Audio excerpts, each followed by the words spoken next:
Low snap. Derek looking. Derek going to lob over the end zone for Crabtree. Did he get both feet down? Touchdown! Raiders! Oh, Michael Crabtree did it again. Oh, my. His third touchdown of the game.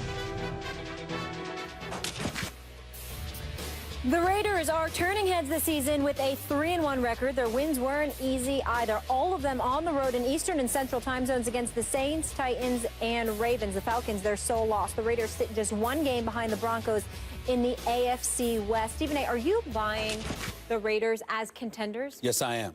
Contenders in terms of not Super Bowl contenders, but I do believe that they will make the playoffs. I think this is the first time, and I think they've missed the playoffs for like 14 straight years. In the past, particularly when they let go of Hugh Jackson, I was really on their GM McKenzie. Not anymore. I think that when you look at what they've built in Oakland, it's incredibly impressive. Now, they got to get ready to get on their knees and just, and break the bank to give to, Khalil Mack, because he is the Mack daddy. He is the man. No question about it. But so is Derek Carr. 9 touchdowns, just 1 interception, complete 68% of his passes, already thrown for over 1,000 yards in the first 4 games of this season. Latavius Murray, they got a 3-headed running attack. Latavius Murray, this kid, DeAndre Washington and Jalen Richards, both averaging better than 4 yards a carry. Very impressive. I thought it was about Amari Cooper. I really did, because I love me some Amari Cooper, okay? The boy was big time coming out of Alabama. He has lived up to the hype and then some.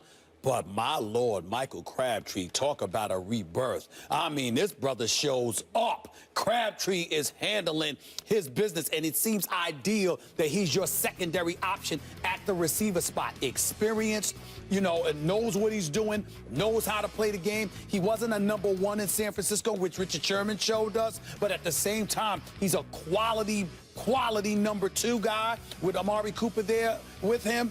I like what I'm seeing offensively. Defensively, they got to defend the pass better. There's no question about it, because they're ranked dead last. They got to do a better job. But I'm a fan of Jack Del Rio and the job that he has done. I'm a fan of their coaching staff. That mystique of Raider Nation, to me, is coming back. They got to do something better with Khalil, because, again, you got to get Khalil Mack some help. But then I look at the schedule, Max. Let's look at this. They're 3-1 now, 3 consecutive road wins, all right, to open the season. Hasn't been done in a long time by them. But then you got Kansas City, Jacksonville, Tampa.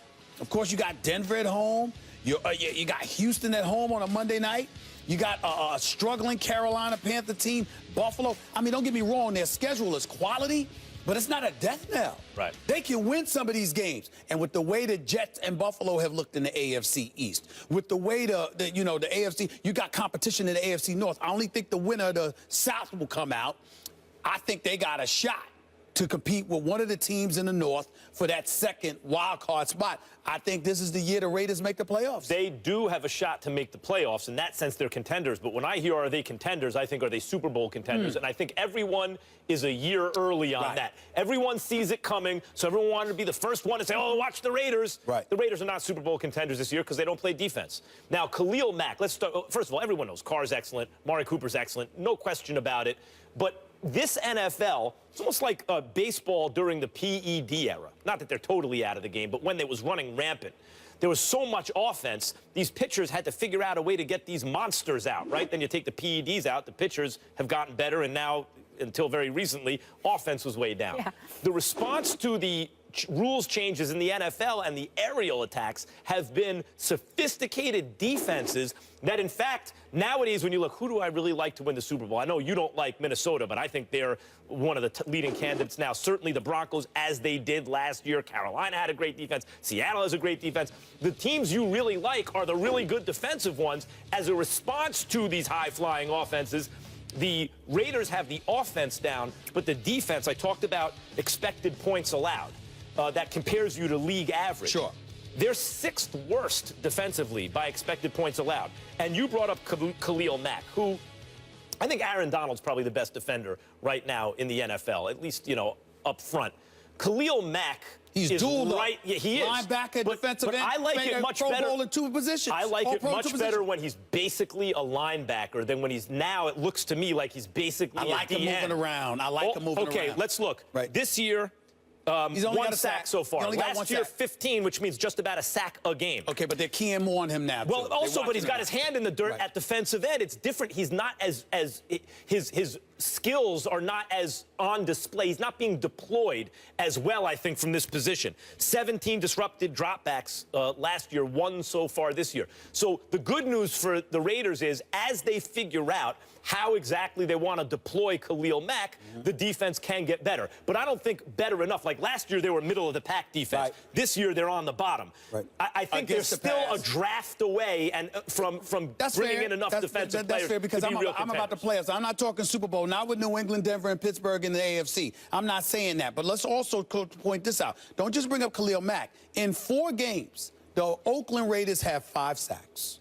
That's nothing. I mean, that's nothing, all right? Their leading sacker is Bruce Irvin. He's got 2. But you acquired him in the offseason. What I'm saying to you is this. Let's look at what they're doing offensively, and let's look at how they're going to try to compensate. Derek Carr's only been sacked twice this year. Twice in 4 games. That's it. Okay, he's got 9 touchdowns, just 1 interception. You're protecting him. The running backs running the football effectively with Latavius Murray. Okay, he's averaging 4.3 yards a carry. DeAndre Washington is averaging 6.4 yards a carry. You've got Jalen Richards averaging 8.5 yards a carry. You've got blockers. They're protecting the quarterback.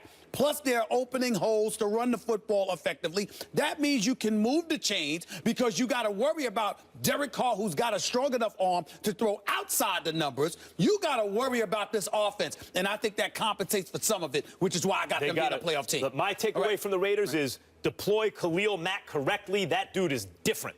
Okay. That is a special talent. No question. The West Coast, the return of football in Los Angeles has been a good one so far. The Rams have certainly been one of the biggest surprises in this young season, as they're currently sitting atop the NFC West, tied with the Seahawks at 3-1 after being shut out in Week 1 to the 49ers. Jeff Fisher's crew bounced back, beating the Seahawks, Bucks, and Cardinals.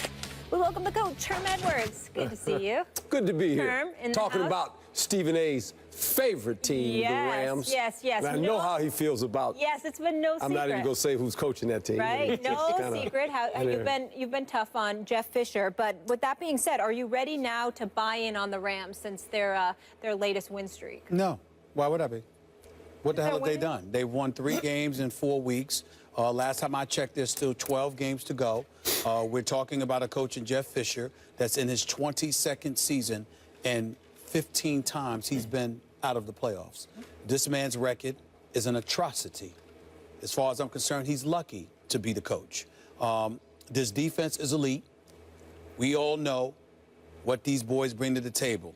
They've got Ogletree. He's leading the team in tackles. You've got guys, you know, like a Quinn. He's got a couple of sacks on the year. They've only got 7 sacks on the year, but Quinn's got a sack. He's got 2 sacks. Hayes got a sack. Aaron Donald's only got a sack and a half or whatever.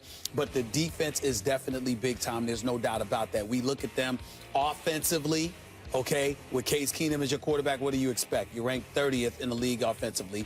Dead last in yards accumulated, 30th against for the pass, 30th for the run. So clearly your defense is carrying this team. You just drafted a guy #1 overall, while Carson Wentz and Dak Prescott, even though Trevor Siemian was drafted the year before, they're playing. You see a guy in Jared Goff who wasn't even on the active roster for Week 1, and we haven't seen him throw a pass yet. It's still early. We get all of that. But what I'm trying to say to you is that when you have a number of years spanning decades of ineptitude, 4 games does not erase I also that. don't believe in the Rams. I think that, look, I'll tell you why, Coach. Wow. First of all, they have 2 good wins. The good wins are against Arizona and Seattle. You know who they beat last year? Arizona and Seattle. I mean, divisional games, rivalries, that, you know, lesser teams can beat better teams. This happens. Yep. You know the Rams play Seattle tough, and they beat Arizona last year, too. Here's the thing about the Rams. Going into this season, I looked and thought, they have a good defense, good front 7. If you played them in daily fantasy last year, you know they'd rack up a lot of points for you, right? They have an offensive line. Their strategy is get rid of the ball quickly, but still the offensive line not so bad, and a great running back in Todd Gurley, potentially the best in the game in the not-so-distant future. They have a pretty good receiving core. They just were missing a lead wideout, in my opinion, Coach, and a veteran quarterback. Why they decided to trade up to draft a rookie quarterback who didn't look like a Cam Newton or an Andrew Luck in college and not just use that to draft a wideout who we've seen, Amari Cooper, Sammy Watkins, Odell Beckham Jr., assume that lead wideout role right out of college, and then bring in a veteran quarterback like what Minnesota did with Bradford or RG3, although he got hurt. Kaepernick, different guys were available. I don't know. I thought that would have been a better strategy. But, Coach, I agree with Stephen A. here. Based on Jeff Fisher's recent history and just these 2 wins, the quality wins, I don't believe in the Rams. Wow. Without a quarterback. Wow. That's really disappointing for me. Because all of a sudden, all 3 of us kind of agree. You were gonna I like the tease. I like look at Coach elevating his TV action. You gotta sell the play action. Well, look, you gotta sell it. Not selling the play action. You guys made some good points because the Rams in the last 2 years in this division, they're 6-3. Jeff does a great job in the division. Last year, in the last 2 years, they've been 4-7 outside the division. They beat the Browns, they beat the Lions, and they beat Tampa Bay twice. There lies the problem. Their offense is what I call slow-moving at best. They have a problem with big plays.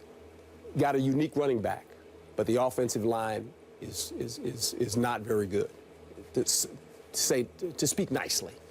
Their defense is in the middle of the road. They got a good front. They got a great corner in Tremaine Johnson, very, very good player. But they're in a division right now where you see some teams struggling, Arizona being one. Seattle's going to continue to get better. I would hope Arizona will get out of this lull. But Arizona's got some issues, too, when you look at them. And I said it in the preseason. I didn't like the way they looked. It was just something that was bothering me. They got 12 games left. They'll probably get this thing going because they're talented enough in that. But the Rams are a team right now that when the season continues to play out, I think it'll catch up with them. Because they can't score points. They cannot score points. When they're forced to score points, they're going to get in trouble. Well, let me ask you this quarterback. Let me ask you this question, Coach. When do we get to hold Jeff Fisher accountable for everything that you just diagrammed for us as it pertains to their woes as a franchise? Well, you can hold him accountable. I mean, all coaches are held accountable. He has a unique talent in this sense that when they moved, the owner and the people in charge felt like he would be the best guy through the transition of the move. I think he's got pictures on somebody. I don't understand it. You're like, what is that guy know? Look. I forgot. 3-1. Listen, I'm not going to mention the You're guys. hilarious. I'm not going to mention the guy's name. But when I was in L.A., because my man Max invited me to that HBO party, I'm still indebted to that. That was a special party, boy. Here's the deal. I mean, Max invited me out there, and we was having a ball. You know, the point that I'm trying to make while I was there, there was an event for the Rams. Yes. And I met a couple of employees there for the Los Angeles Rams. Incredibly nice guy. One guy there needs to be the damn executive because I've never seen a man sell a franchise any better in my life. That's what he they knows do. who he It's is. Los Angeles. It was special. This dude is the greatest salesman I've ever seen in my life. It's unbelievable how he sold the Rams. But I say all of that to say I'll tell y'all the same thing I told him. You know, the Jeff Fisher might have, I mean, we got to check Kroenke's past or something. Something wrong. Jeff Fisher might have pictures on him or something. 15 years, you missed the playoffs in 21 seasons, and not only do you stay with the team to make the move from St. Louis to Los Angeles, but you get a contract extension too? I mean, I got to figure out what Jeff Fisher got something on that man. He's got something on that man. I'm just saying, this was before the first place. In a competitive division. This was before the first place. This was before the first place. He's got something on him, Coach. Well, he's got something on him. That's all I know. Good for you, Coach Fish. What do you like to say? Only in America. Mollywood, you got connections. Find out what Jeff Fisher got on that man. Ain't no reason for that man to still have that head coaching job. I had you guys going, didn't I? Yeah, you did. I was that was watching the great. running back. I thought you handed it off. That's what the Can't coach wait can for do. your perspective, though, on this next subject. Oh, boy.